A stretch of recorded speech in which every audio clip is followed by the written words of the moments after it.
What happens when an Army intel officer meets a rugged Southern congressman? Well, the Dukes of Hazzard can answer that. This classic action series is responsible for some pop culture mainstays. From the heroic hood slide, some short shorts that would impact fashion forever, to a car that became the envy of the roads. And the air, it was in the air a lot. But a lot of little things happened to make this show what it was, and you may be surprised just how things fell into place, or didn't. I'm your host, Nick of Nostalgia, here to share some lesser-known happenings surrounding the Dukes of Hazzard. If you're a fan of the show, congratulations. You're in a pretty presidential club, but we'll get to that soon. And if you enjoy our Dukes deep dive, be sure to give it a thumbs up for us, and subscribe to the channel so you never miss an episode. Now let's hop in the General Lee and get to the action.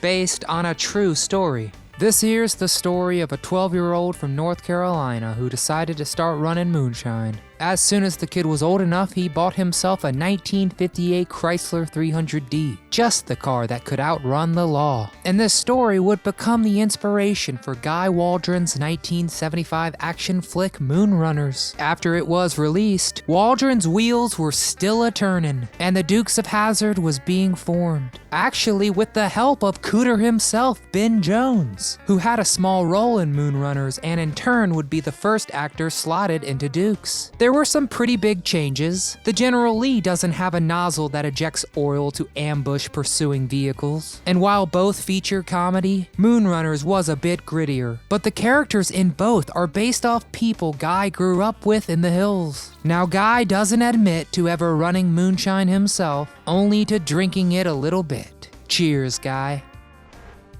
Keeping the bar low. The year was 1979 and Reb Brown was set to star as a live-action Captain America. Problem was, not even Cap's shield could protect the TV movie from being a pretty huge flop. And CBS needed something even more super to fill that void. Fast. Who's faster than the Duke boys? But if you asked CBS's chairman William Paley, he'd pretty much shoot down any praise for the Dukes. He built CBS from radio into one of the big three TV networks by recruiting the likes of Lucille Ball and Norman Lear. So the humor and whole culture around the Dukes of Hazzard was quite foreign to Paley.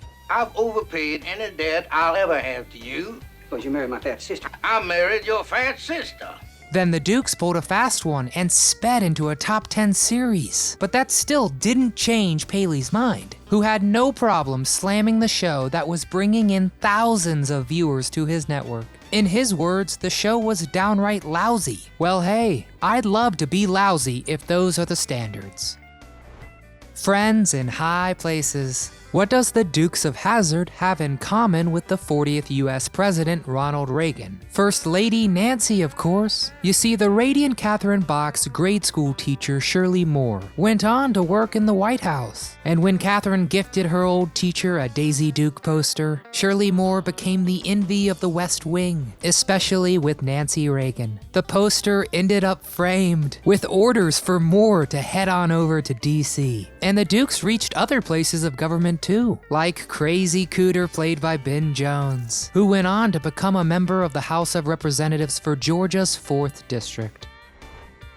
Outside of their comfort zones. Beauregard Bo Duke. The shoot first, ask questions later type of cowboy. His good looks got him into as many scrabbles as they got him out of, as he sent all the Southern belles swooning. But who knew Bo was played by a quintessential New Yorker, John Snyder, born and raised in New York, until his family moved to Georgia when he was 14. He wasn't exactly what producers were looking for. They wanted a fella in his 20s or 30s, but John embodied Bo Duke when he told producers he was 24 instead of 18.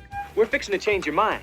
He adopted a southern drawl and borrowed a rundown pickup truck for the audition. And when he walked in with a beer in hand, producers saw a scruffy cowboy chewing tobacco. Snyder admits maybe they didn't buy it, but they liked it. And with that, plus telling producers that he could do his own stunt driving, they had found their Bo. Now if that's hard to believe, just try to imagine Boss Hogg at university, hopefully in his pristine white getup. thriving in academics and landing a high-stakes intel job. Now, Boss Hogg was known for being a bit slow, but his actor Sorrel Book was as sharp as a tack, thanks to an education at Yale and Columbia, and worked as a military intelligence officer during the Korean War. Now it's even more impressive the Duke boys always evaded his advances.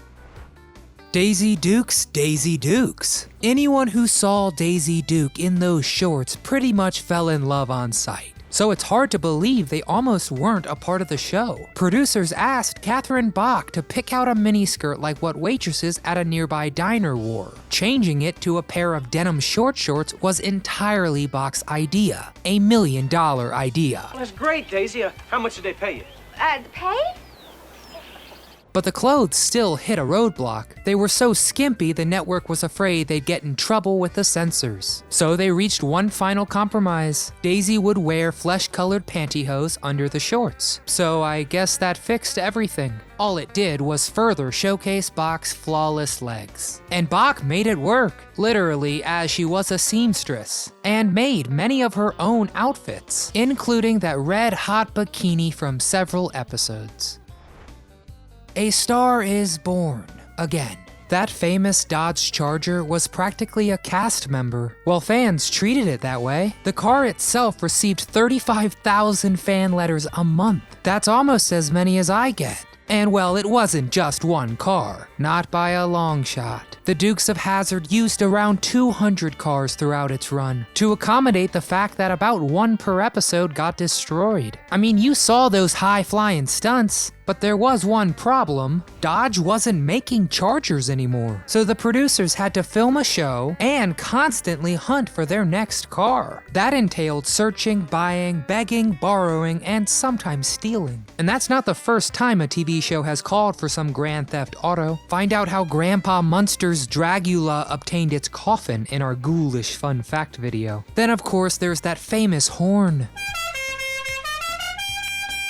which wasn't an original part of the car. The directors were eating breakfast in Covington's town square when a car drove by with that iconic horn blaring. That was enough to convince them the opening bars of Dixie had to be in their show. And they bought the horn from the owner right there for $300. The guy lost a horn but gained one heck of a story. But even legends can be small, and some monster stunts require the tiniest vehicles. Producers showed mercy at times to use little toy miniatures of the General Lee to save some charge. Another happy accident? The hood slide. Tom Wopat, who made that move look so smooth, admits that he didn't mean for it to happen at all, as his plan to leap over the hood turned into a slide with some slick cowboy boots. Furthermore, the car antenna gave him a forever keepsake from the show in the form of a nice scar on his arm.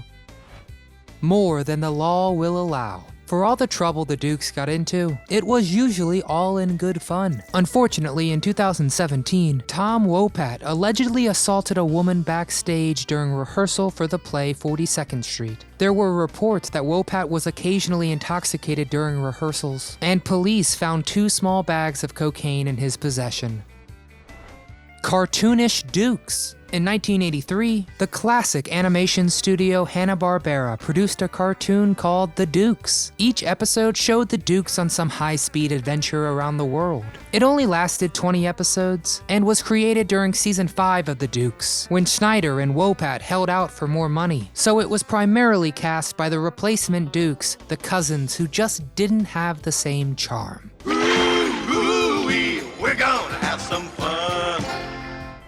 Celebrating the Dukes today. Some remnants live on today, different from how we remember. Like the Boar's Nest Bar and Pub is now a church. Ace's used car lot met a similar fate, torn down to expand a different church. But all is not lost though. Crazy Cooter Ben Jones opened his own chain called What Else? Cooter's Place. And with locations in Nashville, Pigeon Forge, and Luray, Virginia, it sells every kind of Dukes memorabilia you can think of. And in the early 2000s, you could attend Dukes Fest, hosted by Ben Jones, and 25,000 people got to enjoy action-packed stunt driving and plenty of General Lee replicas. A real car wreck. You could call the 2005 Dukes of Hazzard film divisive, But if the 14% score on Rotten Tomatoes is any clue, most people agreed it was a stunt gone wrong. And many of those people were the original cast. The main trio admitted that they did like the car stunts, which was a huge part of the original. But Ben Jones called it flat out sleazy and said, quote, "I don't know what they were thinking. They totally missed the whole point of the show." Look, a couple of white boys playing black. Is that what's going on? And that's about the worst thing you can do. The original Dukes got a lot of praise from parents for giving a fun, entertaining show that their kids could watch. Good point, Congressman. The Dukes of Hazzard may have aired years ago, but it made such an impression to still celebrate it today. So alright, who out there has seen every episode of the Dukes of Hazzard? Do you have a particular favorite line or stunt? I mean, season 3's Great Hazard Hijack with that epic bridge jump still holds up today. And what about that Jessica Simpson reboot attempt in 2005? Any fans? Get in the comments and let's toast the Dukes. As always, please give this video a thumbs up for us. And subscribe so you never miss out on one of our stunts. From all of us here at Do You Remember, thank you for watching.